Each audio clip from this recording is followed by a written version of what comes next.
വണ്ടി സ്റ്റാർട്ടാവുന്നില്ലല്ലോ. പോയാ. സ്വാഗതം വിക്ലോക്സിൻ്റെ പുതിയ വീഡിയോയിലൊക്കെ. അപ്പോൾ ഇന്ന് ഞാൻ ഒരു വീഡിയോയുടെ ഇട്ടേക്കാമെന്ന് വിചാരിച്ചു. അപ്പോൾ വീഡിയോയെക്കുറിച്ച് ഇതിൽ സംസാരിക്കാൻ പോകുന്നത് ജസ്റ്റ് കാഷ്വൽ ഡ്രൈവിംഗ് ആണ്. ഈ ഡ്രൈവിങ്ങിനകത്ത് നിങ്ങളുടെ കുറച്ച് സംശയങ്ങളൊക്കെ പറയാമെന്നുള്ളതാണ് ഞാൻ ഉദ്ദേശിക്കുന്നത്. അപ്പം കണ്ടു നോക്കുക, നിങ്ങൾക്ക് കിട്ടുന്ന എന്തെങ്കിലും ഉണ്ടോ എന്ന് തപ്പിയെടുക്കുക. അപ്പം ഞാൻ ഇനീഷ്യലി പറയുന്നത് ഗിയറിങ്ങിനെ കുറിച്ചാണ് പറയാൻ ഉദ്ദേശിക്കുന്നത്. ഗിയറിങ്, അതായത് ഒരു വണ്ടി ഓടിക്കുമ്പോൾ ഗിയർ എങ്ങനെ മാറണം, എന്തിനു മാറണം, എപ്പോൾ മാറണം എന്ന് പലർക്കും സംശയമുള്ളതാണ്. അപ്പോൾ ഇപ്പോൾ ഓട്ടോമാറ്റിക് അധികം വന്നിരിക്കുന്നതുകൊണ്ട് ആ സംശയങ്ങൾ പലർക്കും ഇല്ലാതായി. പക്ഷേ ഓട്ടോമാറ്റിക്കിനേക്കാൾ കൂടുതൽ മാനുവൽ വണ്ടികളാണ് ഇപ്പോഴും നമ്മുടെ നിരത്തുകളിലുള്ളത്. അതുകൊണ്ട് അതിനിപ്പോഴും പ്രസക്തിയുണ്ട്. ഇപ്പോഴും ഡ്രൈവിങ് തുടങ്ങിയവർ ചോദിച്ചുകൊണ്ടിരിക്കുന്ന എല്ലാവർക്കും സംശയമുള്ള കുറച്ച് കാര്യങ്ങളാണ്. അപ്പം ഗിയറിനെ കുറിച്ച് പറയുകയാണെങ്കിൽ ഞാനിപ്പോൾ ഈ കുറച്ച് സമയം കൊണ്ട് തന്നെ ഞാൻ എൻ്റെ വണ്ടിയുടെ ടോപ്പ് ഗിയർ എത്തി. അപ്പോൾ ആ ടോപ്പ് ഗിയർ എത്തിയപ്പം അത് എങ്ങനെ മനസ്സിലാക്കി ഞാൻ പെട്ടെന്ന് എടുത്തു എന്നുള്ള കാര്യം ഞാൻ പറഞ്ഞുതരാം. അപ്പം ആദ്യം നിങ്ങൾ വണ്ടി എടുക്കുമ്പോൾ ഓർക്കേണ്ട കാര്യം എന്ന് പറഞ്ഞു കഴിഞ്ഞാൽ വണ്ടിക്ക് ഇനീഷ്യലി 2 ഗിയേഴ്സാണ് എടുക്കുമ്പോൾ വേണ്ടത്. അതായത് വണ്ടി മൂവിങ് അല്ല, ഡെഡ് സ്റ്റേറ്റിലാണെന്നുണ്ടെങ്കിൽ ഫസ്റ്റ് ഗിയറും, കുറച്ച് മൂവിങ് ആയി കഴിഞ്ഞാൽ നമുക്ക് നല്ല കയറ്റത്തിലല്ലെന്നുണ്ടെങ്കിൽ സെക്കൻഡ് ഗിയർ ഇടാം.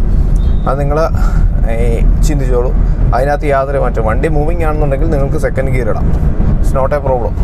ഫസ്റ്റേ തന്നെ റേസ് ചെയ്തങ്ങ് കൊണ്ടുപോകേണ്ട കാര്യമൊന്നുമില്ല. അപ്പം ഒരു വണ്ടി ഇറക്കത്തിലാണ് ഇരിക്കുന്നുണ്ടെങ്കിൽ നിങ്ങൾ ഫസ്റ്റ് ഇട്ട് എടുക്കണമെന്നില്ല. നല്ല ഇറക്കത്തിലാണെങ്കിൽ സെക്കൻഡ് ഇട്ട് തന്നെ വണ്ടി ഡയറക്റ്റ് അങ്ങ് എടുത്തുകൊണ്ട് പോകാം, പ്രശ്നമൊന്നുമില്ല. തേർഡ് ഇട്ട് എടുക്കരുത്. അപ്പോൾ ഇതിൻ്റെ എപ്പോൾ ഗിയർ മാറാമെന്ന് എങ്ങനെ തിരിച്ചറിയാമെന്ന് ചോദിച്ചു കഴിഞ്ഞാൽ, നോർമലി ഞാനിപ്പോൾ ഓടിക്കുന്ന കാർബറേറ്റർ വണ്ടി ആയതുകൊണ്ട് കാർബറേറ്റർ വണ്ടിക്കൊരു സൗണ്ട്, എല്ലാ വണ്ടിക്കും സൗണ്ട് വരും. സൗണ്ട് എല്ലാ വണ്ടിക്കും ഉണ്ട്. സൗണ്ട് എന്ന് പറയുന്നൊരു ഫാക്ടർ നമുക്ക് വണ്ടി ഒന്ന് ഇരയ്ക്കെന്ന് പറഞ്ഞാൽ അറിയാൻ പറ്റും. അപ്പോൾ ആ ഇരയ്ക്കുക എന്നുള്ളൊരവസ്ഥയ്ക്ക് മുന്നേ ഗിയർ മാറുക എന്നുള്ളതാണ് ഉദ്ദേശിക്കുന്നത്. അപ്പോൾ ഈ ഗിയറിൻ്റെ ഉദ്ദേശം എന്ന് പറഞ്ഞു കഴിഞ്ഞാൽ പല ടോർക്കും പല പവറും കൊടുത്തിട്ട് ആ എഞ്ചിനിൽ നിന്നുള്ള ഔട്ട്പുട്ട് കൺട്രോൾ ചെയ്യുക എന്നുള്ളതാണ് അതിൻ്റെ ഉദ്ദേശം. അപ്പോൾ നിങ്ങൾക്ക് തോന്നാം എന്തുകൊണ്ട് എനിക്ക് ഫസ്റ്റേ തന്നെ അങ്ങ് പൊക്കൂടാ, ഫസ്റ്റേ ഒരു 20 വെച്ച് അങ്ങനെ പോകുന്നതിന് പ്രശ്നമൊന്നുമില്ല. കുറച്ച് നേരം പോയി കഴിയുമ്പോൾ അല്ലെങ്കിൽ കുറച്ച് നാൾ അങ്ങനെ പോയി കഴിയുമ്പോൾ നിങ്ങളുടെ എഞ്ചിനൊക്കെ 2 പീസായിട്ടിരിക്കുന്നതാണ്. ഓവർടേക്കിങ്ങിൻ്റെ സമയത്ത് എപ്പോഴും ഗിയർ ഡൗൺ ചെയ്യണമെന്നൊക്കെ ചോദിച്ചു കഴിഞ്ഞാൽ ഇല്ല. നിങ്ങളൊരു അത്യാവശ്യം നോർമൽ സ്പീഡിലാണ് പോകുന്നുണ്ടെങ്കിൽ ഗിയർ ഡൗൺ ചെയ്യേണ്ട കാര്യമൊന്നുമില്ല. ജസ്റ്റ് ആക്സിലേറ്റർ കൊടുത്താൽ മതി, അതിൻ്റെ ആവശ്യമുള്ളൂ. വളരെ താഴ്ന്ന സ്പീഡിൽ നിന്ന് പെട്ടെന്നൊന്ന് സഡനായിട്ട് പട്ടേന്ന് കയറി പോകണമെങ്കിൽ മാത്രമുണ്ട് നിങ്ങൾ ഗിയർ ഡൗൺ ചെയ്തിട്ട് കയറ്റേണ്ട ആവശ്യമുള്ളൂ. ഗിയറിങ്ങിനെ കുറിച്ച് പിന്നെയും ഞാൻ പറയുകയാണ്, ഞാനൊന്ന് കാണിച്ചു തരാം. എപ്പോഴും ഇൻഡിക്കേറ്റർ ഇട്ട് തന്നെ വണ്ടി ഇങ്ങനെ സൈഡിലോട്ട് ഒതുക്കുക കേട്ടോ. ഒതുക്കണം എന്നുള്ള സിറ്റുവേഷൻ ആണെന്നുണ്ടെങ്കിൽ ഇൻഡിക്കേറ്റർ ഇട്ട് പുറകിലുള്ള വണ്ടി പട്ടേന്ന് ഒറ്റ എടുക്കില്ല, കുറച്ച് ഡിസ്റ്റൻസ് പോയ ശേഷം 30 മീറ്ററെങ്കിലും പോയ ശേഷം മാത്രമേ ഉള്ളൂ വണ്ടി ഒതുക്കാവുള്ളൂ. അല്ലെങ്കിൽ പുറകിൽ വരുന്നവർക്ക് ജഡ്ജ് ചെയ്യാൻ പറ്റില്ല. അപ്പം ഞാൻ ഇപ്പോൾ പറയുന്ന കാര്യം, ഇപ്പോൾ എടുക്കുമ്പോൾ ഈ റൈറ്റിലേക്ക് ഒരു ഇൻഡിക്കേറ്റർ എടുക്കുക. അപ്പോൾ നിങ്ങളിങ്ങനെ ഫസ്റ്റ് ഇങ്ങനെ എടുത്ത് നിങ്ങൾ ഈ മൂവിങ് വരുമ്പം തന്നെ നിങ്ങൾക്ക് സെക്കൻഡ് ഇടാം, പ്രശ്നമില്ല. കയറ്റമല്ലെന്നുണ്ടെങ്കിൽ വണ്ടി കയറി പോകും, അതൊരു പ്രശ്നമേ അല്ല. അപ്പോൾ ഇങ്ങനെ പോകുമ്പം കണ്ടോ, റേസായി RPM കയറുന്നൊരു സൗണ്ട് നിങ്ങൾ കേട്ടോന്ന് എനിക്കറിയത്തില്ല. ആ ഒരു സൗണ്ട് വരുമ്പോൾ നിങ്ങൾ പുറകിലൊരു വണ്ടി മുട്ടിയില്ലെന്നും പറഞ്ഞ് നിൽക്കുന്നു. അപ്പോൾ ആ ഒരു സൗണ്ട് വരുമ്പോൾ നിങ്ങൾ കയറ്റി അങ്ങ് പോവുക. അത് കഴിഞ്ഞ് നേരെ കുറച്ചൊന്ന് ആക്സിലേറ്റർ ചെയ്തിട്ട് നേരെ അടുത്ത ഗിയറിലേക്ക് മാറുക. അപ്പം എത്രയേ ഉള്ളൂ, വേറെ അതിൻ്റെ അകത്ത് ചിന്തിക്കാനോ ബുദ്ധിമുട്ടാനോ ഒന്നുമില്ല. പിന്നെ തുടക്കക്കാർ ഗിയർ മാറുമ്പം ഈ ഗിയറിലോട്ടൊക്കെ നോക്കി മാറുന്നൊരു പ്രവണതയാണ്. അപ്പോൾ ബ്രേക്ക് ചവിട്ടുമ്പോൾ ആദ്യം എന്താണ് ചെയ്യേണ്ടതെന്ന് ചോദിച്ചു കഴിഞ്ഞാൽ ഇതുപോലെ ജസ്റ്റ് ബ്രേക്ക് ചവിട്ടുക, ബ്രേക്ക് മാത്രം ചവിട്ടുക. ക്ലച്ച് ചവിട്ടിയിട്ടല്ല ബ്രേക്ക് പിടിക്കേണ്ടത്. ബ്രേക്ക് ചവിട്ടി സ്പീഡ് കുറയുമ്പം എൻജിൻ ഓഫ് ആവുന്ന ഒരു സിറ്റുവേഷൻ അത് നിങ്ങൾക്ക് മനസ്സിലാകണം. ജസ്റ്റ് ബ്രേക്ക് ചവിട്ടി ആ സ്പീഡ് കുറയുമ്പോഴേ നിങ്ങൾ ക്ലച്ചിലോട്ടങ്ങ് ചവിട്ടുക. സ്പീഡ് നന്നായിട്ട് വരാം. അങ്ങനെയൊന്നും എൻജിൻ നിന്ന് പോകത്തില്ല, പെട്ടെന്ന് നിന്ന് പോകില്ല. പിന്നെ 6th ഗിയറെ വന്നിട്ട് ഒരു 10ലോട്ടാക്കി കഴിഞ്ഞാൽ എൻജിൻ ചിലപ്പോൾ നിന്ന് പോകും. അപ്പോൾ ഇപ്പോൾ എനിക്ക് ബ്രേക്ക് പിടിക്കണം എന്നുണ്ടെങ്കിൽ ഞാൻ അപ്പോഴേ ഗിയർ ഡൗൺ ചെയ്തു, സെക്കൻഡാക്കി. അത് നിങ്ങൾ ഊഹിക്കണം. ഒരു സ്പീഡിലേക്ക് എപ്പോഴും വണ്ടി മൂവിങ് ആണെന്നുണ്ടെങ്കിൽ, വളരെ ലീസ്റ്റ് മൂവിങ് ആണെന്നുണ്ടെങ്കിൽ സെക്കൻഡ് ഗിയർ ഇടുക. ഫസ്റ്റ് ഇടേണ്ട ആവശ്യമില്ല, സെക്കൻഡ് ഗിയറിലോട്ട് അങ്ങ് ഇടുക. വണ്ടി ഒരു ഡെഡ് സ്റ്റോപ്പിൽ നിന്ന് എടുക്കുമ്പോൾ മാത്രം നിങ്ങൾ ഫസ്റ്റ് കൊടുത്താൽ മതി. അല്ലെന്നുണ്ടെങ്കിൽ സെക്കൻഡിൽ തന്നെ വണ്ടി പൊക്കോളും, ഏത് വാഹനമാണെന്നുണ്ടെങ്കിലും. അതിനുശേഷം കുറച്ച് ആക്സിലേറ്റർ കൊടുത്ത് ഉടനെ നെക്സ്റ്റ് ഗിയർ ഇടുക, അടുത്ത ഗിയർ അപ്പ് ചെയ്യുക. ഇത് 6 ഗിയറുള്ള വണ്ടികൾക്ക് കുറച്ച് വ്യത്യാസമുണ്ട്. എന്നാന്ന് ചോദിച്ചു കഴിഞ്ഞാൽ അത് കുറച്ച് സ്പീഡ് എത്തിയ ശേഷം മാത്രം 6th ഗിയർ ഇടുക. അല്ലെന്നുണ്ടെങ്കിൽ ആ 6ാമത്തെ ഗിയറിൻ്റെ ഉദ്ദേശം അവിടെ വരുന്നില്ല. 5th ഗിയറുള്ള വണ്ടിയുടെ ആവശ്യകത തന്നെയാണ്. കുറച്ച് സ്പീഡ് എടുത്ത ശേഷം വേണം 5th ഗിയറിലോട്ട് ഇടാൻ.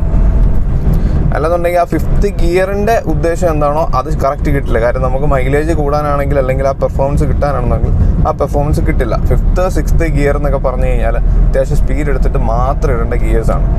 4th പോലെയോ 3rd പോലെയോ അല്ല.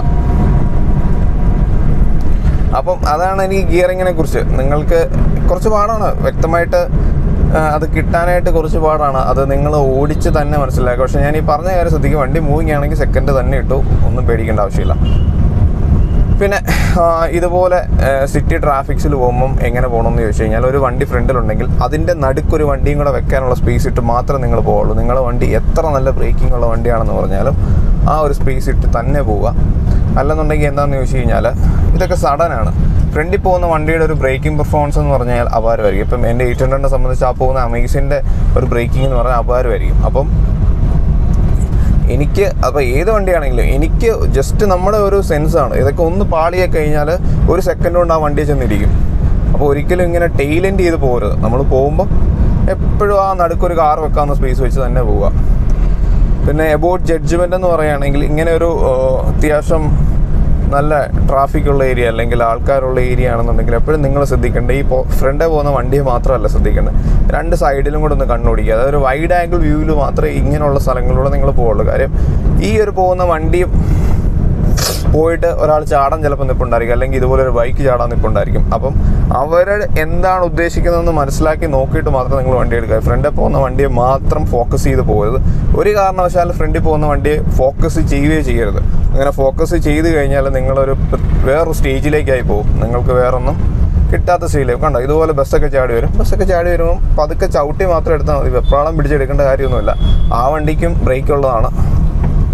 സോ നമ്മൾ സ്ട്രെയിറ്റ് ആണ് പോകുന്നുണ്ടെങ്കിൽ അങ്ങനെ ഒരു വണ്ടി വെച്ച് തൊട്ടടുത്താണ് വെച്ചിരിക്കുന്നത്, നിങ്ങൾ ഡയറക്റ്റ് പാസ് ചെയ്ത് പോകും, ഒരു പ്രശ്നവുമില്ല.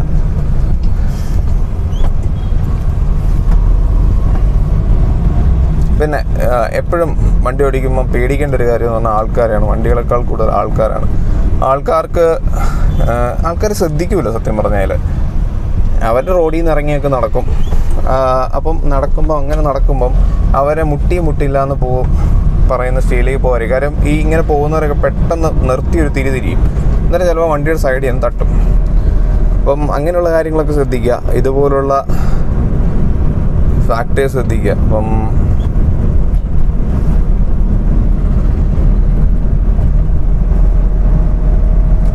പിന്നെ ഗിയേഴ്സ് അപ്പ് ചെയ്യാനുള്ളതാണ്. ഒരിക്കലും ഒരു ഗിയർ അപ്പ് ചെയ്യാതെ വണ്ടി ഇങ്ങനെ റേസ് ചെയ്ത് കൊണ്ടുപോകേണ്ട കാര്യമൊന്നുമില്ല. അപ്പ് ചെയ്താൽ ഡൗൺ ഷിഫ്റ്റ് ചെയ്യുക. ചിലർക്കൊരു മടിയുണ്ട്, മാനുവൽ വണ്ടി കൊണ്ടുപോയിട്ട് അപ്പ് ഷിഫ്റ്റ് ചെയ്തിട്ട് പിന്നെ ഡൗൺ ഷിഫ്റ്റ് ചെയ്യാനോ അല്ലെങ്കിൽ ഡൗൺ ഷിഫ്റ്റ് ചെയ്തിട്ട് അപ്പ് ഷിഫ്റ്റ് ചെയ്യാനോ മടിയുണ്ട്. അതുകൊണ്ട് ചിലപ്പോൾ മിക്കവരും 3rd ഗിയറിലോ അങ്ങ് പോകുന്ന കാണാം. 5 ഗിയറുള്ള വണ്ടിയിലൊക്കെ അങ്ങനെയൊന്നും പോകരുത്. അത് പോരെന്ന് പറയാൻ 2 ഫാക്ടറുണ്ട്. ഒന്ന്, നിങ്ങളുടെ മൈലേജ് എഫിഷ്യൻസി മാത്രമല്ല, വണ്ടിയുടെ എൻജിൻ ലൈഫിനെ അത് ബാധിക്കും മൊത്തത്തിൽ. പിന്നെ ഈ കംഫേർട്ട്, പുറകെ ഇരിക്കുന്നവരുടെ കംഫേർട്ടും ഒക്കെ അത് ബാധിക്കും. കണ്ടോ, ഈ ഒരു വണ്ടി കണ്ടോ, ആ വണ്ടിയൊക്കെ നിങ്ങൾ നോക്കണം. അതിൻ്റെ ഫ്രണ്ട് വീലിലേക്ക് നോക്കണം. ഈ വണ്ടി എങ്ങോട്ടാണ്, ഫ്രണ്ടിലോട്ടാണോ ബാക്കിലേക്കാണോ അത് വണ്ടി അനക്കുന്നുണ്ടോ? വണ്ടിയിലോട്ടല്ല, ആ വീലിലേക്കാണ് എപ്പോഴും ശ്രദ്ധിക്കേണ്ടത്. അങ്ങനെ ഒരു വണ്ടി ഒക്കെ വട്ടം വരുവാണെന്നുണ്ടെങ്കിൽ. പിന്നെ AC ഇട്ട് പോകുന്ന സിറ്റുവേഷൻ നിങ്ങൾ മനസ്സിലാക്കേണ്ട ഒരു കാര്യം, AC ഇടുമ്പോൾ വണ്ടിയുടെ പുള്ളിങ് ജസ്റ്റ് ഒന്ന് കുറയും.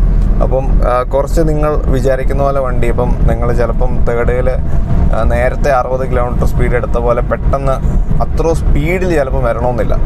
അപ്പം അങ്ങനെയുള്ള സിറ്റുവേഷൻ, ഓവർടേക്കിംഗ് സിറ്റുവേഷൻ നിങ്ങൾ AC ഇട്ട് കഴിയുമ്പം, അതൊരു 1200 cc വരെ ഉള്ള ഒരു വണ്ടിയുടെ കാര്യമാണ് ഞാൻ പറയുന്നത് കേട്ടോ, വിത്തൗട്ട് ടർബോ ചാർജ്. അപ്പം അങ്ങനെയുള്ള വണ്ടികളിൽ നിങ്ങൾ AC ഇട്ട് കഴിയുമ്പോൾ നിങ്ങൾ എപ്പോഴും ഓവർടേക്കിൻ്റെ സമയം ശ്രദ്ധിക്കുക. നിങ്ങളുടെ ആ ഒരു സ്പീഡ് കയറുന്ന സ്പീഡെന്ന് പറഞ്ഞു കഴിഞ്ഞാൽ കുറച്ചൊന്ന് കുറയും. അപ്പോൾ അത് നിങ്ങൾ മനസ്സിലാക്കി വേണം. അന്നേരം ചിലപ്പോൾ ഡൗൺ ഷിഫ്റ്റ് ചെയ്യേണ്ടി വരും. നിങ്ങൾ 4 പോയിടത്ത് ചിലപ്പോൾ 3rd ഇട്ട് നിങ്ങൾ വണ്ടി ഓവർടേക്ക് ചെയ്യേണ്ട സിറ്റുവേഷൻ വരും. ഇപ്പോൾ എനിക്കിപ്പം സ്പീഡ് ഇപ്പോൾ ആ വണ്ടി ഓവർടേക്ക് ചെയ്യണം എന്നുള്ളൊരു സിറ്റുവേഷൻ ആണെന്നുണ്ടെങ്കിൽ ഇങ്ങനെ വളവെങ്കിൽ ഒരിക്കലും ഓവർടേക്ക് ചെയ്യരുത്, വാട്ട് എവർ ഇറ്റ് ഈസ്. കാര്യം നിങ്ങളുടെ വണ്ടിയുടെ കൺട്രോൾ ചിലപ്പം വളവെങ്കിൽ പോകും. ഒരു പരിധി കൂടുതൽ സ്പീഡ് എടുത്തു കഴിഞ്ഞാൽ വണ്ടി ടോപ്പിൽ ചെയ്യാനുള്ള സിറ്റുവേഷൻ വരും. അപ്പം എനിക്കിപ്പോൾ ഈ ഒരു വാഗണർ ഞാൻ നോക്കട്ടെ, സ്പേസ് ഉണ്ടെങ്കിൽ എനിക്ക് ഓവർടേക്ക് ചെയ്യണമെന്ന് വിചാരിക്കുക. ഫ്രണ്ടിൽ വളമുണ്ട്, അതുകൊണ്ട് ഞാൻ ചെയ്യുന്നില്ല. അപ്പോൾ ഞാൻ ഈ വാഗണറിൻ്റെ ഒരു സ്പേസ് ഇട്ട് പോയ ശേഷം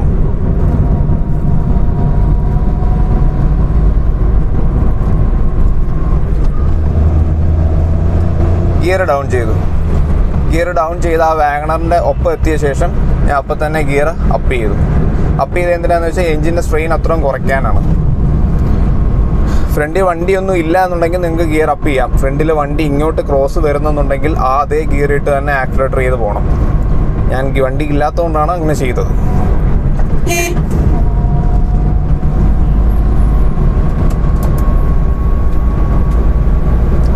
ബ്രേക്ക് ചെയ്യുകയാണെന്നുണ്ടെങ്കിൽ ഞാൻ ഒന്നുകൂടെ കാണിച്ചു തരാം.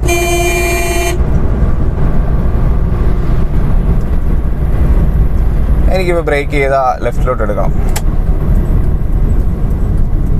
ഞാൻ ഇതുണ്ടോ 4th ഗിയർ താഴ്ന്നിടം വരെ ഞാൻ ബ്രേക്ക് ചവിട്ടി പിടിച്ചു, എന്നിട്ട് ലെഫ്റ്റിലോട്ട് എടുക്കുകയാണ്.